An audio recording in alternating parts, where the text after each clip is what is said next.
खिले खिले चावल, भीनी भीनी खुशबू खींच लाएगी आपकी फैमिली को किचन तक। सिर्फ घर में रखे चंद मसाले और अचार से बनने वाला बहुत ही जायकेदार बीफ यखनी पुलाव की इतनी आसान और ज़बरदस्त रेसिपी आपने पहले नहीं देखी होगी। पुलाव तो आपने बहुत ही बनाए होंगे, पर मेरी ये रेसिपी एक बार ट्राई करें, आप भी मान जाएंगे और इस रेसिपी के बाद आप पूरे खानदान में मशहूर हो जाएंगी। अस्सलाम वालेकुम friends, welcome to my channel cooking Naaz के साथ, और मैं हूँ आपकी host and friend chef Naaz. Friends, आज की हमारी रेसिपी है बीफ यखनी पुलाव, और ये पुलाव इतना जायकेदार बनेगा कि यकीन करें आप मुझे दुआएं देंगे, और वो भी बहुत ही आसानी के साथ। इसके लिए मैंने 1.5 kg बीफ ले लिया है। ये बोनलेस है, आप चाहें तो हड्डी वाला गोश्त भी ले सकते हैं, और बीफ के बजाय आप मटन भी ले सकते हैं। तो सबसे पहले हम गोश्त की यखनी तैयार कर लेंगे। तो सबसे पहले हम खड़े गरम मसाला ले लेंगे। ये आपको पता है किसी भी पुलाव के लिए खड़ा गरम मसाला जो है वो बेहद ज़रूरी होता है, उसकी जान होती है। तो इसके लिए सबसे पहले मैंने ले लिया है 1 टीस्पून जीरा, 2 से 3 तेज़पत्ते, 4 बादियान, 1 बड़ी इलायची, 3 छोटी इलायची, 7 से 8 लौंग, 1 टीस्पून काली मिर्च, 3 अदद दालचीनी के टुकड़े, 1 अदद जावित्री नॉर्मल साइज़ के, और 1 जायफल का चौथाई हिस्सा हम जायफल ले लेंगे। इन सारी चीज़ों को, तमाम खड़े मसाले को हम हवान दस्ते में डालकर दरदरा कूट लेंगे, और बादियान और तेज़ पत्ते को हम नहीं कूटेंगे, इसे हम ऐसे ही साबित डाल देंगे। हमने इसे बारीक नहीं करना है, बस इसे दरदरा रखना है। फ्रेंड्स, हमने इसे ब्लेंडर में बिल्कुल नहीं पीसना है और ना ही इसका पाउडर बनाना है। अगर आपके पास हवान दस्ता ना हो तो आप इसे खड़ा ही साबित डाल दें, पोटली बनाकर। अब आपको जिस बर्तन में यखनी तैयार करनी है आप वो बर्तन ले लें। मैं यहाँ देगची में बना रही हूँ, पतीली में बना रही हूँ। अगर आपको कुकर में बनाना है तो आप उसमें गोश्त डाल लें। उसके बाद मैंने यहाँ पर डाला है 3 टेबल स्पून अदरक लहसुन का पेस्ट, 2 अदद दरमियाने साइज की प्याज, उसे रफली काट लें, वो इसमें शामिल कर दें। हमने जो मसाले कूट कर रखे हैं वो इसमें शामिल कर देंगे। ये देखें, इस तरह से दरदरा कूटा है हमने। बादियान और तेज़पत्ता भी इसी यखनी में ही शामिल कर देंगे हम। इसके अलावा मैं इसमें शामिल करूंगी 4 गिलास पानी, क्योंकि हमने इसकी यखनी तैयार करनी है, इसलिए हमने इसमें इतना पानी डालना है कि गोश्त गलने के बाद कम से कम 2.5 से 3 गिलास पानी बच जाए, जिसमें हम चावल डालेंगे। 1 टीस्पून इसमें नमक शामिल करेंगे ताकि गोश्त जो है वो फीका बिल्कुल भी ना हो, और इसे अच्छी तरह से हम मिक्स कर लेंगे ताकि सारी चीज़ें आपस में मिक्स हो जाएं। फ्रेंड्स, ये पुलाव बहुत ही शानदार और बहुत ही मज़े का बनता है। हमारे यहाँ तो ये एक बार मंथ में ज़रूर बनाया जाता है। इसे तेज़ आंच पर हम बॉईल करेंगे। जैसे ही इसमें उबाल आ जाएगा हम फ्लेम को लो कर देंगे, और इसे लो फ्लेम पे हम ढककर गोश्त गलने तक पका लेंगे, और गोश्त को हमने बहुत अच्छी तरह से गलाना है। तो जब तक यहाँ गोश्त गल रहा है हम बाकी के प्रोसेस कर लेते हैं। मैंने यहाँ 1 किलो बासमती चावल लिए हैं। इसे मैंने बहुत अच्छी तरह से वॉश करके भिगो दिया था जब तक कि इसका पानी ट्रांसपेरेंट ना हो गया हो, और इसे कम से कम 2 से 3 घंटे के लिए भिगोना है ताकि हमारे चावल बहुत अच्छे और खिले खिले बने। जब कभी भी आप बासमती राइस बनाएं तो आप उसे 2 से 3 घंटे के लिए मस्ट भिगो दें। यखनी को चढ़ाए हुए 30 से 35 मिनट हो चुके हैं। अब हम चेक कर लेते हैं कि गोश्त गल गए हैं या नहीं। गोश्त गलाते वक्त आप बीच बीच में ज़रूर चेक कर लिया करें कि गोश्त गल गए हैं या नहीं। ऐसा ना हो कि बहुत ज़्यादा गल जाएं और मैश हो जाएं, तो इसीलिए ज़रूर एक दफ़ा चेक कर लिया करें। तो देखें गोश्त कितनी अच्छी तरह गल चुके हैं। ये देखें, बिल्कुल परफेक्ट हमें ऐसे ही गोश्त गलाना है, ये बिल्कुल भी हार्ड ना हो। अब हमें वो देगची या पतीली लेनी है जिसमें हमें पुलाव तैयार करना है। तो इस पतीली में मैंने 1 कप ऑयल शामिल कर दिया है, क्योंकि पुलाव में ऑयल थोड़ा ज़्यादा सही लगता है। क्योंकि पुलाव में अगर ऑयल कम होगा तो ये आपके गले में फंसेगा, तो इसलिए ऑयल थोड़ा ज़्यादा डाला करें पुलाव में। 2 नॉर्मल साइज़ की प्याज को बारीक स्लाइसेस में काट कर शामिल करेंगे यहाँ पे, और इसे ब्राउन कर लेंगे। इसी ऑयल में हमने प्याज ब्राउन करनी है जिस ऑयल में हमने आगे पुलाव को तैयार करना है।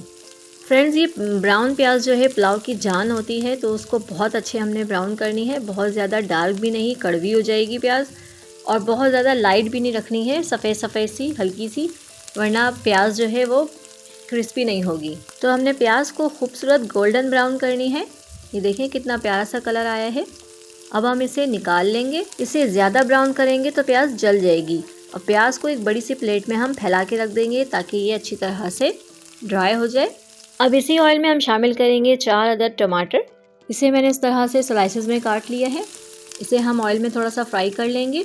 हमने इसे बहुत ज़्यादा फ्राई नहीं करना है, इसे भूनना नहीं है, बस थोड़ा सा ऑयल में फ्राई करना है 1 से 1.5 मिनट। उसके बाद हम इसमें शामिल कर देंगे मसाले। यहाँ मैंने लिया है कसूरी मेथी 1.5 टेबल स्पून, अजीनोमोटो या चाइनीज़ नमक 2 टेबल स्पून, 2 टेबल स्पून गरम मसाला, और यहाँ मैंने ली है कुछ कड़ी पत्ते। ये ड्राई हैं, आप चाहें तो फ्रेश यूज़ कर लें। मैं जो है ना अक्सर कड़ी पत्तों को ड्राई करके रख देती हूँ, तो मैं यहाँ पे वही पत्ते यूज़ कर रही हूँ जो मैंने ड्राई करके रखे हैं। आपके पास फ्रेश हो तो वो यूज़ कर लें और ड्राई हो तो वो यूज़ कर लें, कोई मैटर नहीं। हाँ, बस ख़राब नहीं होने चाहिए। 12 से 15 हरी मिर्चों को इस तरह बारीक चॉप करके डालें।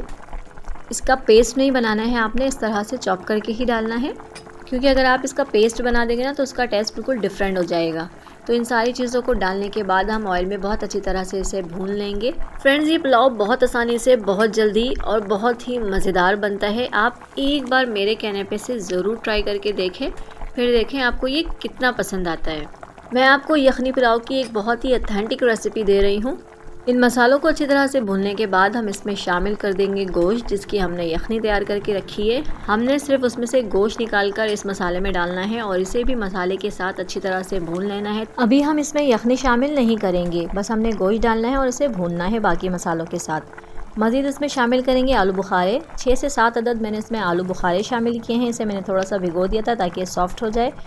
2 पीस मैंने यहाँ पे आम का अचार शामिल किया है। इसका फ्लेवर इस पुलाव में बहुत ही शानदार होता है, बहुत ज़बरदस्त। इसे बिल्कुल भी स्किप मत कीजिएगा। हमने गोश्त को मसालों के साथ बहुत अच्छी तरह से भून लेना है ताकि मसालों का जो टेस्ट है वो गोश्त में अच्छी तरह से आ जाए।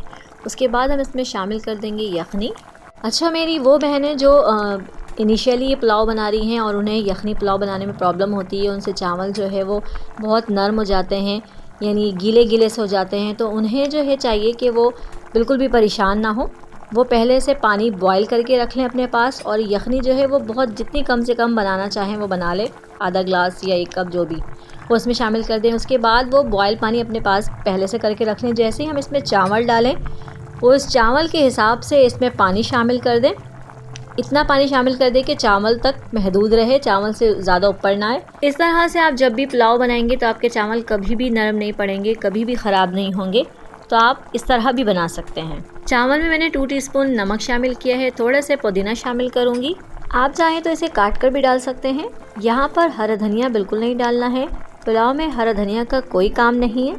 पुदीना और बाकी चीज़ें डालने के बाद हम चावल को अच्छी तरह से मिक्स कर लेंगे। आपने चम्मच बहुत ज़्यादा नहीं चलाना है क्योंकि इससे चावल टूट सकते हैं, तो एहतियात से बस आप इसे मिक्स कर लें। फ्रेंड्स, माशाल्लाह से अभी से इससे बहुत प्यारी खुशबू आ रही है। यकीन करें, मेरा पूरा किचन इसकी खुशबू से महक रहा है।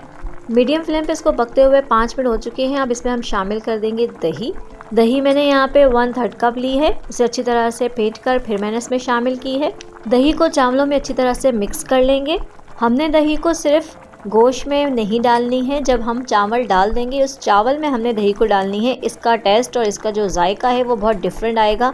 अगर आप दही को डायरेक्टली गोश्त में डाल देंगे तो वो सालन जैसा टेस्ट आ जाएगा। अब हम फ्लेम को लो कर देंगे और चावलों को ढक देंगे। 5 से 7 मिनट के बाद चावल इस कंडीशन में आ जाएंगे। चावल का तकरीबन पानी जो है वो ड्राई हो चुका है, इसमें खुश्क हो चुका है, चावल इसमें पक चुके हैं। अब हम यहाँ पे शामिल कर रहे हैं केवड़ा एसेंस। ये केवड़ा एसेंस है, केवड़ा वाटर नहीं है, इसलिए यहाँ पे मैं 1/2 टीस्पून शामिल कर रही हूँ। ऑरेंज फूड कलर शामिल करूँगी, इससे बहुत खूबसूरत सा लुक आएगा हमारे पुलाव का।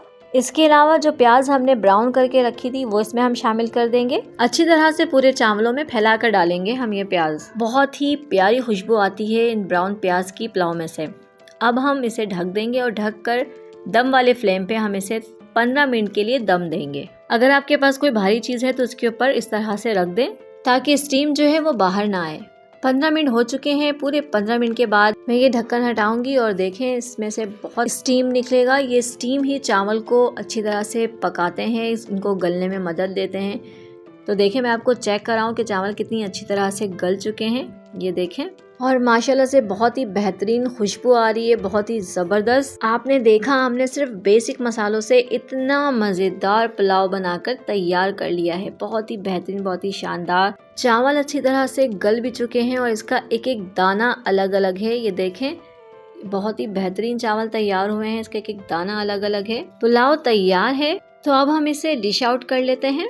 फ्रेंड्स, अगर आपको मेरी वीडियो पसंद आए तो इसे ज़रूर लाइक कर दिया करें। मेरी वीडियो को अपने फ्रेंड्स एंड फैमिली में शेयर भी कर दिया करें ताकि वो भी इससे फ़ायदा उठा सकें। और मेरे वो व्यूवर्स जो मेरे चैनल पर नए हैं, उन्होंने मुझे अभी तक सब्सक्राइब नहीं किया है तो मुझे जल्दी से सब्सक्राइब कर दें और साथ ही बेल आइकन को भी प्रेस कर दें ताकि मेरी हर नई आने वाली वीडियो की नोटिफिकेशन सबसे पहले आप तक पहुंचे, वो भी बिल्कुल फ्री में। और मुझे कमेंट्स करना ना भूला करें, मुझे आपके कमेंट्स का इंतज़ार होता है और मेरी पूरी कोशिश होती है कि मैं आपके कमेंट्स का ज़रूर जवाब दूं। तो देखिए माशाल्लाह से अल्हम्दुलिल्लाह फ्रेंड्स, बहुत ही बेहतरीन, बहुत ही शानदार, बहुत ही ज़बरदस्त पुलाव बनकर तैयार है। तो अपने मेन्यू में इसे ज़रूर शामिल करें और घर वालों का दिल जीत लें। तो इसे ज़रूर ज़रूर ज़रूर ट्राई करें, एंजॉय करें और मुझे अपनी दुआओं में याद रखें।